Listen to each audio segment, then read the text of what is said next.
होली आ रही थी। सभी पक्षी बहुत खुश थे। उसी जंगल में एक कौवा और कौवी रहते थे, जो जंगल के सबसे अमीर पक्षी थे। वो किसी भी दूसरे पक्षी को अपने जैसा नहीं देखना चाहते थे, इसलिए वो नहीं चाहते थे कि कोई और पक्षी होली मनाए। कौवी कौवे से कहती है, कालू जी, इस बार सबको पता चल जाए कि हम जंगल के सबसे अमीर पक्षी हैं। मेरे बेटे जग्गू को इस बार सबसे महंगी पिचकारी लेकर देना। इस बार तो मैं अपने बेटे को सोने की पिचकारी लेकर दूंगा, जिसे देखकर जंगल के सभी पक्षी अपना सर पकड़कर बैठ जाएंगे। सोने की पिचकारी, सोने की पिचकारी, मैं लूंगा सोने की पिचकारी। जग्गू कौवा ऐसे खुश होता है। चिड़िया का पति कौवे के पास दुकान पर काम करता था। साहब, इस बार मुझे 1 महीने की तनख्वाह एडवांस दे दे। मुझे अपनी बेटी के लिए होली का सामान लेकर जाना है। हाँ हाँ, तुझ जैसे भिखारी मैंने बहुत देखे हैं। काम करना है तो करो, वरना निकल जाओ यहाँ से। मैं तुम्हें एक फूटी कोट। वहाँ से चला जाता है। पापा जी, आ मेरे लिए पिचकारी और रंग ले आए हैं। गुड़िया बेटी, पापा थके हुए आए हैं, इन्हें आराम करने दो। फिर मम्मा चिड़िया अपने पति के लिए पानी लेकर आती है और गुड़िया अपने खिलौनों से खेलने लगती है। शांत हो जाएं, मुझे पता है आपसे इस बार भी गुड़िया की खुशियाँ पूरी नहीं होंगी। मैं अपनी बेटी की खुशियाँ पूरी नहीं कर सकता। ना कोई सबब लगा ही देगा। दूसरे दिन घर आते हैं। चिड़िया बहन, हम होली के लिए गुलाल और पिचकारियाँ लेने जा रहे हैं। क्या तुम भी चलोगी साथ? नहीं, मेरे पास तो पैसे नहीं हैं। अगर होते तो ज़रूर जाती। मम्मा, आज पापा मुझसे वादा करके गए हैं, आज शाम आते समय पापा मेरे लिए रंग और पिचकारी ज़रूर लेकर आएंगे। चिड़िया, सुना है इस बार कालू कौवा अपने जग्गू को सोने की पिचकारी लेकर दे रहा है। लूसी बहन, सुना तो मैंने भी है। वो ले सकते हैं, क्योंकि उन्होंने चोरियां कर करके बहुत धन इकट्ठा किया हुआ है। उधर पापा चिड़िया कौवे की दुकान पर काम करते करते थक जाता है। साहिब, एडवांस ना सही, मेरे जितने पैसे बनते हैं वो तो दे दो मुझे। हाँ हाँ, देता हूँ। जाओ, पहले जाकर अपनी मालकिन का काम में हाथ बढ़ाओ। पापा चिड़िया कालू कौवे के घर जाता है। जाओ, रसोई में बर्तन पड़े हैं, वो धो जाकर, और घर की सफाई भी कर देना। फिर ही मैं तुम्हें इस महीने की तनख्वाह दूंगी। मालकिन जी, मैं सब करूँगा, मगर मुझे इतने पैसे दे दें कि मैं अपनी बेटी के लिए पिचकारी ले सकूं। फिर पापा चिड़िया सारे काम करता है। वो शाम तक काम करता है, मगर जब शाम होती है तो गोरी कौवी बिना पैसे दिए ही पापा चिड़िया को भगा देती है। रास्ते में जाते हुए पापा चिड़िया एक पेड़ के साथ बैठ जाता है और रोने लगता है। मैं गुड़िया को क्या मुंह दिखाऊंगा? आज मैंने उससे वादा किया था रंग और पिचकारी लाने का।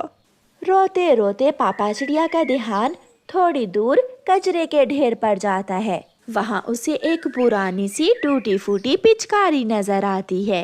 ना होने से कुछ तो अच्छा है। मैं अपनी बेटी के लिए यही पिचकारी ले जाऊंगा और रंग कल ला दूंगा। पापा चिड़िया टूटी हुई पिचकारी लेकर घर जाता है। उधर कौवा और कौवी सुनार की दुकान पर जाते हैं। सुनार जी, सुनो, हमें एक बहुत बड़ी सोने की पिचकारी बना कर दो।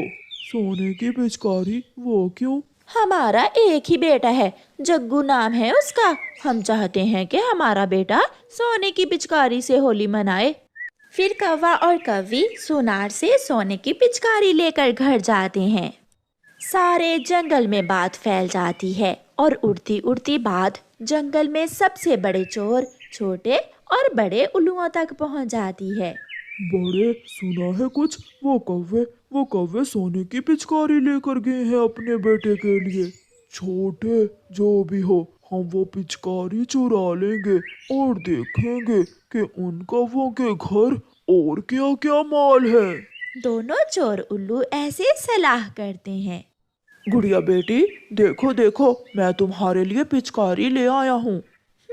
मगर ये तो बहुत पुरानी और टूटी फूटी पिचकारी है। ये सुनकर पापा चिड़िया परेशान हो जाता है, जिसे देखकर गुड़िया दूसरे ही लम्हे कहती है, मगर मुझे ये पिचकारी बहुत पसंद है, बहुत सुंदर है ये। मैं इसी पिचकारी से होली खेल लूंगी। गुड़िया वो पिचकारी लेकर अपने कमरे में चली जाती है और जाकर उसे दूर फेंक देती है। जब आधी रात होती है तो उल्लू चोर भी जंगल में आ जाते हैं। दोनों उल्लू बड़े बड़े चाकू लेकर कौवों के घर में घुस जाते हैं। कौन कौन हो तुम? चुप चुप कर जा, अगर बोली तो गला काट दूंगा। कहाँ है वो सोने की पिचकारी, कहाँ है? कालू कौवा भी उठ जाता है। नहीं है, हमारे पास कुछ भी नहीं है। शोर सुनकर जग्गू भी उठ जाता है। अंकल अंकल, क्या आप मेरी सोने की पिचकारी देखने आए हैं? मैं अभी आपको दिखाता हूँ। ऐसा कहते हुए जग्गू कौवा घोंसले के नीचे से सोने की पिचकारी निकालकर उल्लू को दे देता है। और क्या क्या है घर में, जल्दी बताओ। फिर वो उल्लू गोरी कौवी की अलमारी से सारे पैसे निकाल लेते हैं। वो गोरी के गहने भी चुरा लेते हैं और उनके घर में कुछ भी नहीं छोड़ते। उल्लू जी, चोर उल्लू जी, मेरा हार, ये मेरा हार मुझे वापस दे दो। ये मेरी माँ की निशानी है। अगर ज्यादा बोली तो जान से जाओगी। उल्लू कौवों को रस्सियों से बांधकर वहाँ से भाग जाते हैं। सुबह हो जाती है। मैंने बहुत बुरा किया जो पापा की लाई हुई पिचकारी को रात फेंक दिया। मैं इसी पिचकारी से खेलूंगी, ये अच्छी है। गुड़िया उस पुरानी पिचकारी में पानी भरकर उसे जलाती है, मगर उसमें से पानी की जगह सोने के सिक्के निकलते हैं। ये पिचकारी कैसी है? पानी की जगह ये सुनहरी चीज क्या निकल रही है इसमें से? गुड़िया भागी भागी अपने मम्मा और पापा के पास जाती है। मम्मा मम्मा पापा, ये कैसी पिचकारी है? इसमें मैंने पानी डाला और ये क्या निकाल रही है? ऐसा कहते हुए गुड़िया पिचकारी को जलाती है। सोने के सिक्के देखकर मम्मा चिड़िया और पापा चिड़िया हैरान हो जाते हैं। गुड़िया बेटी, ये कोई साधारण पिचकारी नहीं है, ये जादुई पिचकारी है। लाओ ये मुझे दो। टूटी फूटी पिचकारी ने हमारी किस्मत बदल दी।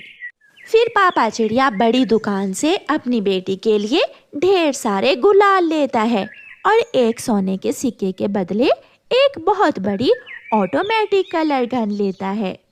कबूतर कबूतरी, तोता तोती सब होली के रंग लेकर मैदान में पहुंच जाते हैं। गुड़िया भी अपने मम्मा और पापा के साथ आ गई थी। तोते, अभी तक कौवे नहीं आए अपनी सोने की पिचकारी लेकर। मैं अभी जाकर कौवों के घर देखता हूँ। फिर तोता कौवों के घर जाता है। वो गोरी, कालू और उनके बेटे को रस्सियों से बंधा हुआ देखकर शोर मचाता है। कौवे कौवे, ये क्या हुआ? ये सब कैसे हुआ? तोते, जल्दी से हमें आजाद करो, मैं बताती हूँ तुम्हें। तोता कौवों की रस्सियां खोलकर उन्हें आजाद करता है। सब लुट गया। तोते, हमारी सोने की पिचकारी भी उल्लू चोर ले गए और घर में जो कुछ था वो सब ले गए। कौवों के पास इतने पैसे भी नहीं बचे थे कि जिससे वो कोई टूटी फूटी पिचकारी ही ले सके। फिर दूसरे सब पक्षी कौवों को अपनी पिचकारियां और गुलाल देते हैं और सब मिलकर होली खेलते हैं। दोस्तों, हमें माफ करना, ये सब हमारे गरूर की वजह से हुआ। ना हम सोने की पिचकारी बनाकर सारे जंगल में शोर मचाते और ना हम लुटते। ऐसे कौवों को सीख मिलती है। प्यारे दोस्तों, इस कहानी को लाइक, अपने दोस्तों के साथ शेयर और चैनल को सब्सक्राइब करना बिल्कुल मत भूलना। आपका धन्यवाद। गोरी कौवी और कालू कौवा पूरे जंगल की चोरियां कर करके अब बहुत अमीर कौवे बन गए थे। इसलिए गोरी कौवी अपने बेटे जग्गू की शादी भी किसी अमीर कौवी से करना चाहती थी। कालू जी, मेरी माँ वाले जंगल में एक कौवी है, वो बहुत अमीर है। सुना है उनकी इतनी ज्यादा जायदाद है। क्या वो कौवी हमारे जग्गू को पसंद करेगी? जाकर बात कर लेते हैं, हम कौन सा किसी से कम है। मम्मा, ये देख लेना, उस कौवी का रंग थोड़ा कम काला हो और चोंच भी आपकी तरह ना हो, थोड़ी छोटी चोंच हो उसकी। अच्छा अच्छा ठीक है, मुझे पता है क्या करना है क्या नहीं करना। फिर गौरी कौवी और कालू कौवा अपने बेटे की शादी के लिए कौवी देखने जाते हैं। मेरे 7 भाई विदेश में होते हैं। एक कहता है मैं अपनी बहन को फ्रिज लेकर दूंगा, दूसरा कहता है मैं अपनी बहन को एसी लगवा कर दूंगा और तीसरा तो मुझे दहेज में नई कार लेकर देगा। मैं समझ गई, बाकी सब भी तो कुछ ना कुछ लेकर देंगे। हमारा पूरे मोहल्ले में सबसे बड़ा घर है और हम क्या आपके पड़ोस में सारे अमीर पक्षी ही रहते हैं? एक चिड़िया ही। चुप चुप कर जा कालू। हाँ हाँ बेटी, सब अमीर हैं, बहुत अमीर पड़ोसी हैं हमारे। फिर तो मैं आपकी ही बहू बनूंगी और मैं आज ही अपने भाइयों को टेलीफोन कर देती हूँ। आप 2 दिन बाद बारात लेकर आ जाना और कोई ढोल बाजा भी लेकर आना। ये भी मेरा बचपन का शौक है कि मेरी शादी पर खूब बैंड बाजा बजे। तो फिर ठीक है, आप दहेज का सामान पूरा कर लो। 2 दिन बाद हम अपने बेटे को लेकर तुम्हें बिहाने आ जाएंगे। कौवा और कौवी चले जाते हैं। रास्ते में कौवा और कौवी दोनों पति पत्नी एक झरने पर बैठ जाते हैं। गौरी, बहू की इच्छा है कि मोहल्ले में कोई गरीब ना हो और वो चिड़िया और बुलबुल तो बहुत गरीब हैं और उनका घर मोहल्ले में सबसे पहले आता है और दोनों एक से बढ़कर एक गरीब हैं। उन दोनों का मैंने सोच लिया है। उन्हें हमारा मोहल्ला छोड़कर कहीं और जाना होगा। उन्हें दूसरे जंगल जाना होगा। मैं निकालूंगी उन्हें वहाँ से। चलो तुम मेरे साथ चलो। फिर कौवा और कौवी पहले बुलबुल के पास जाते हैं। बुलबुल, हम अपने बेटे की शादी कर रहे हैं। अच्छा गौरी बहन, ये तो बहुत खुशी की बात है। मैं बहुत अच्छा नाच करूँगी आपके बेटे की शादी पर। उसकी जरूरत नहीं है। तुम ऐसा करो, अपना बोरी बिस्तर उठाओ और यहाँ से कहीं और चली जाओ। ये बात सुनकर बुलबुल हैरान हो जाती है। मैं कहाँ जाऊंगी? जग्गू के ससुराल वालों की शर्त है कि मोहल्ले में कोई गरीब घर ना हो, इसलिए बुलबुल तुझे और चिड़िया को यहाँ से जाना ही होगा। घर खाली कर दो, मैं कल बुलडोजर चला दूंगा यहाँ। ऐसा कहते हुए कालू और गौरी कौवी चिड़िया के पास जाते हैं। मोटी बुलबुल को बता दिया, तुम भी सुन लो छोटी चिड़िया, मेरे जग्गू के ससुराल वालों की शर्त है कि मोहल्ले में कोई गरीब घर ना हो, इसलिए तुझे और बुलबुल को जाना होगा यहाँ से। मैं अपने बेटे को लेकर कहाँ जाऊंगी? शादी जग्गू की हो रही है, हमारा क्या लेना देना उसकी शादी से। घर खाली करो और चली जाओ, वरना ऐसा ना हो कि तुझे अपने बेटे का मरा हुआ चेहरा देखने को मिले, समझी या नहीं? ऐसा कहते हुए कौवा और कौवी वहाँ से अपने घर चले जाते हैं। मम्मा मम्मा, कैसी थी मेरी पत्नी? सुंदर थी ना? रंग कैसा था? और चोंच आप जैसी तो नहीं थी? जग्गू बेटा, मुझे पानी तो पी लेने दो, बताती हूँ, मैं सब बताती हूँ तुम्हें। जग्गू बेटा, तेरे 7 साले हैं, बड़ा दहेज मिलेगा तेरी पत्नी को। पापा, मुझे मोटरसाइकिल भी लेकर देंगे क्या? मैं कह दूंगा, कोई 1 साल तुम्हें मोटरसाइकिल ले देगा। दूसरे दिन बहुत परेशान चिड़िया बुलबुल के पास जाती है। मैं जा रही हूँ बुलबुल, वो कौवे मेरे बेटे को मार देंगे अगर मैं ना गई तो। परंतु चिड़िया, हम जाएंगे कहाँ? वो कौवे बहुत जालिम हैं, हमें जाना ही होगा। वो कौवे जो बात करते हैं पूरी करते हैं। फिर चिड़िया अपना सामान बांध लेती है। मम्मा, हम कहाँ जा रहे हैं?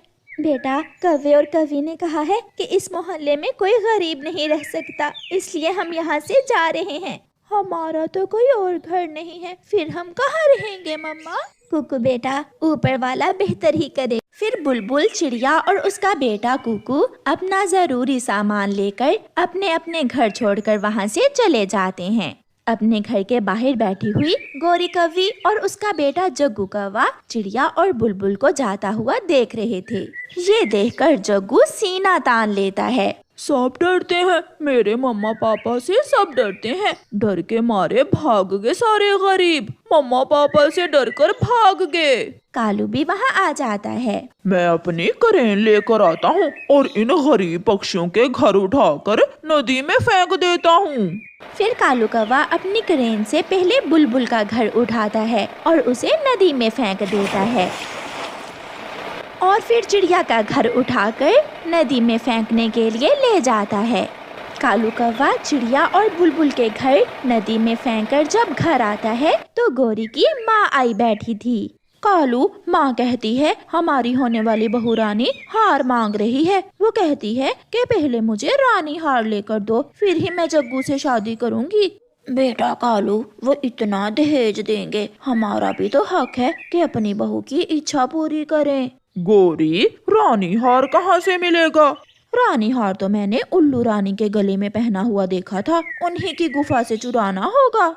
तो फिर आज रात ही हम वो रानी हार चुरा लाएंगे। जो भी हो, मैं अपने जग्गू की शादी उस अमीर कवि से करके ही दम लूंगा।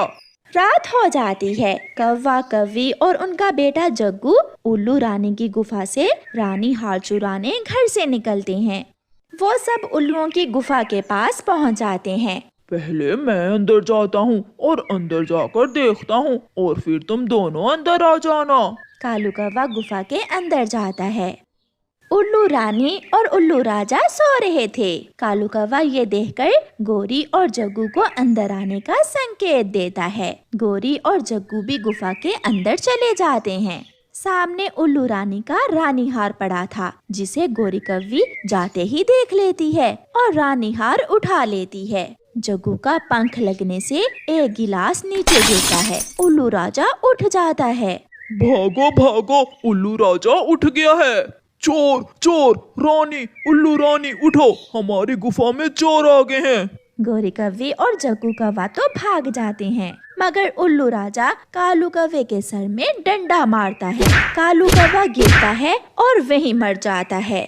जग्गू पीछे मुड़कर देखता है। मम्मा मम्मा, पापा मर गए, पापा मर गए, वहाँ गिरे हैं पापा। जग्गू, भाग भाग जग्गू। फिर डरते हुए वो कौवे ना जाने किस दिशा में भाग जाते हैं। ये कोई नहीं जानता, बुराई अपने अंजाम को पहुंचती है। थोड़े दिनों बाद चिड़िया और बुलबुल वापस अपने जंगल आ जाते हैं। उन्हें घर बनाने की जरूरत नहीं थी, क्योंकि कौवों का घर खाली ही पड़ा था। बुलबुल बहन, इसे कहते हैं ऊपर वाले का न्याय। हमें हमारा जंगल भी वापस मिल गया और घर भी। प्यारे दोस्तों, इस कहानी को लाइक, अपने दोस्तों के साथ शेयर और चैनल को सब्सक्राइब करना बिल्कुल मत भूलना। आपका धन्यवाद।